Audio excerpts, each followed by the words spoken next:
how I became the strongest footballer in my school. A few years back when I was in SS1, so that we use SS1 in Nigeria, but in UK is 11th year and in US is 10th grade. I went to go and search that. So by that time, I decided I wanted to become a professional footballer. By that period, I had already been playing football for about 3 years, and by that SS1, I decided that I wanted to go pro in football. So I checked online for, as usual, maybe going to YouTube to check on how to become a professional footballer. And of course, I saw you have to have strength and all this. And looking at my frame, I knew that strength was not one of my strengths.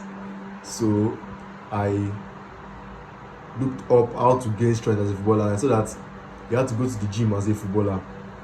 But at that time, I didn't even know where a gym was, or even if I knew where a gym was, I couldn't afford a gym membership at that time. So I started doing home workouts. Started from push-ups to diamond push-ups to wide arm push-ups to pull-ups to squats and all these different exercises. And beforehand, I did not have any athletic background. I always shied away from stuff like running, football, any sport, because I was scared of being laughed at. So before my workouts, I did not have any athletic background whatsoever. So at first, I started seeing results in my 1v1s against my brother.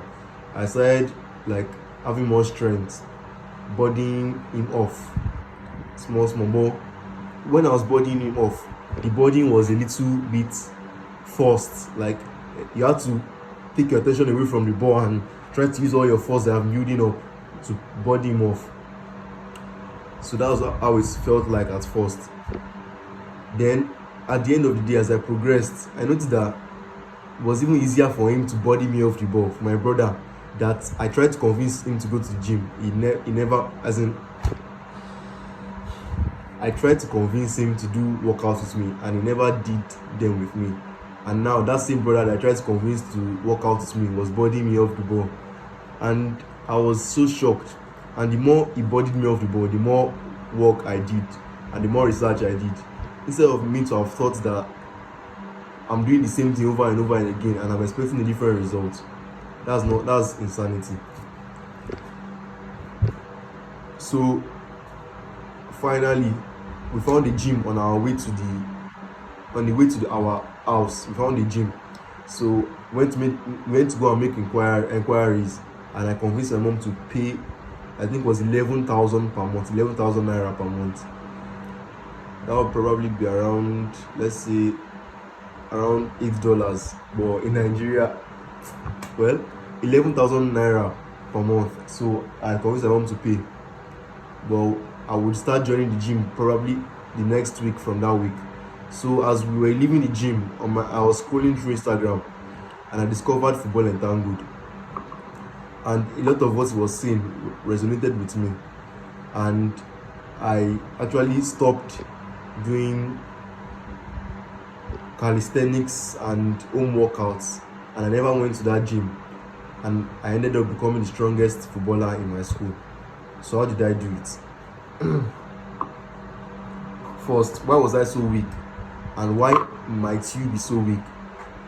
And the reason was because I was uncoordinated, and strength is 50% coordination. That's what a lot of people fail to know. Strength is 50% coordination.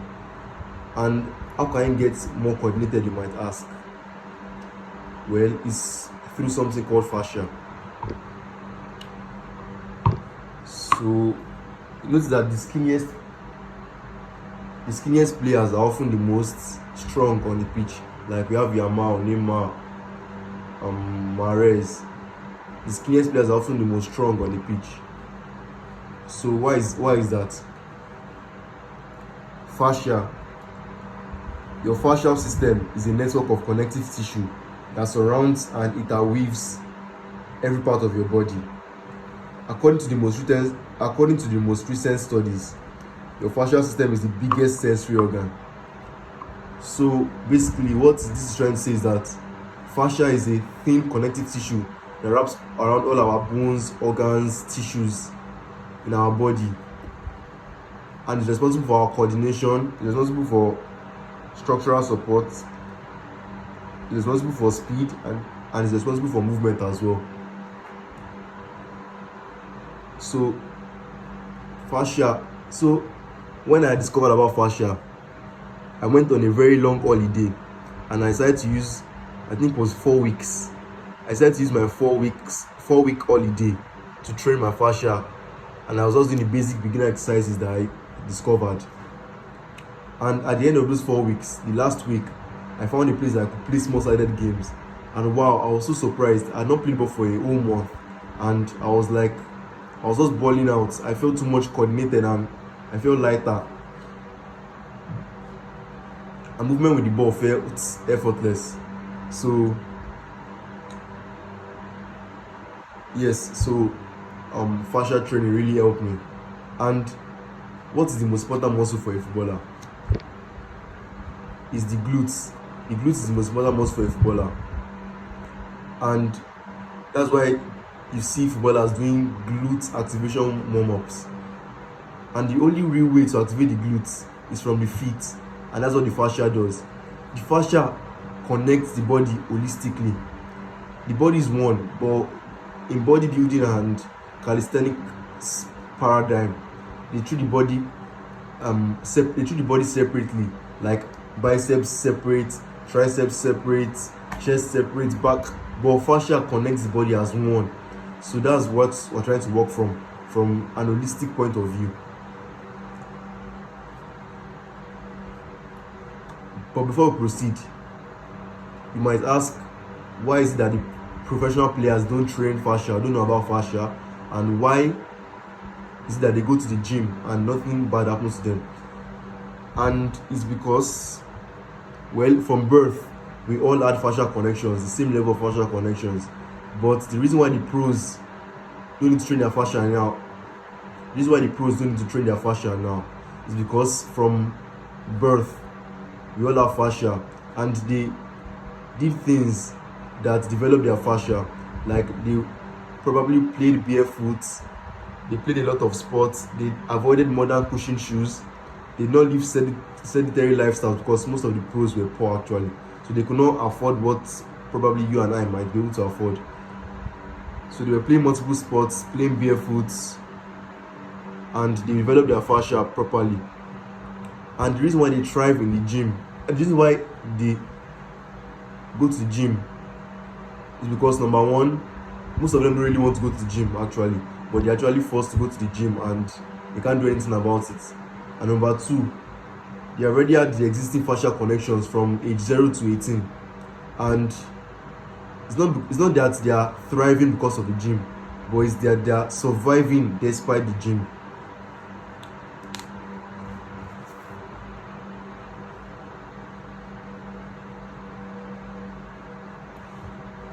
So we've talked about what fascia is, the benefits of fascia, and why the pros don't need to train their fascia. Now I want to talk about how to train your fascia, how you and I can train our fascia. So fascia training is different from gym training in the sense that fascia training requires more concentration and mindfulness. In the gym, you can just go to the gym, do some bench presses, some deadlifts. I've never been to the gym, so I don't know the exercise that they do there. But you don't need to be present and think consciously. But while training your fascia, you need to consciously think about applying fascial tension in the feet. And there are actually three catalysts for training your fascia: the feet, the hands, and the tongues. The feet, the hands, and the tongue. But today I'm going to concentrate on training the feet alone. Another thing that we must understand before going on to the exercises is that quality is better than quantity. And you can't be doing other stuff like listening to music or watching TV while training your fascia. So let me explain. Let's go to the towel and explain some key concepts in fascia training.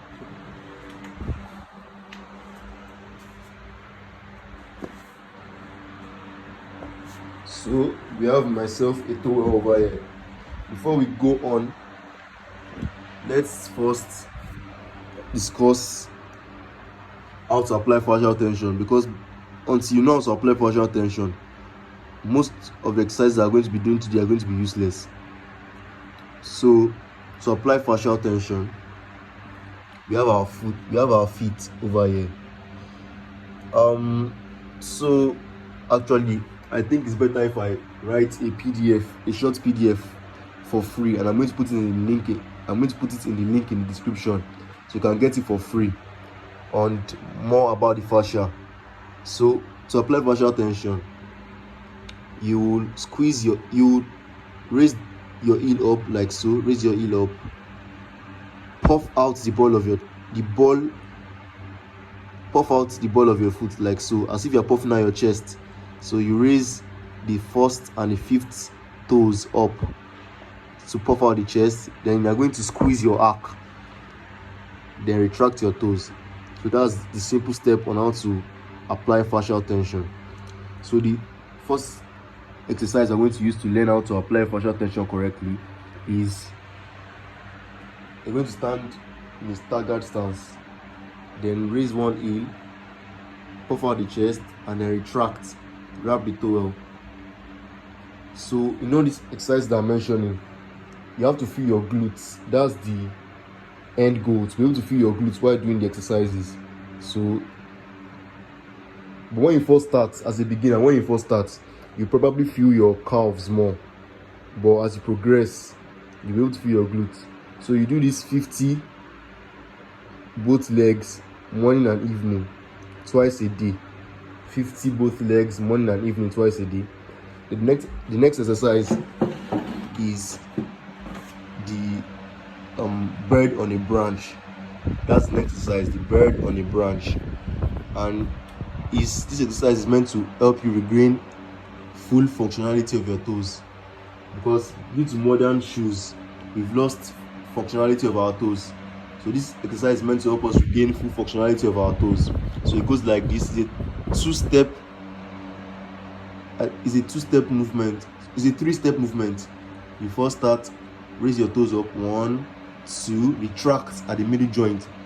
Retracting of toes is different from curling of toes. This is curling, this is retracting. So you go 1, 2, 3, 1, 2, 3, 1, 2, 3, 1, 2, 3, while trying to apply tension in the arc by squeezing the arc. So we'll go 1, 2, 3. So same thing, 50 reps for both movements. 50 reps for both movements. And for the towel retractions, I've also mentioned that when you're doing towel retractions, it's important. The key concept here is to retract the toes. That's why you have to allow the ball of your foot to be on the towel. You must allow the ball of your foot to be on the towel, so you'll be able to retract and not curl. Most of us don't have the ability to retract our toes again, because due to modern living. So this exercise is meant to allow you to regain the ability to retract and not curl your toes. I didn't even know how to curl my toes again, because that's how to do the exercise. But make sure you're retracting at the middle joint slowly. Remember what I told you, quality is better than quantity. So slowly. Then the last exercise is to help you gain that foot to glute connection, is standing fist width apart, applying tension and standing like this. So start with 30 seconds and build up to 3 minutes. When I say build up to 3 minutes, that means maybe today we'll start with 30 seconds. Tomorrow tomorrow see 30 seconds. For the whole week we could go for 30 seconds, and then maybe next week we can go for 45 seconds, and like that build up to 3 minutes straight.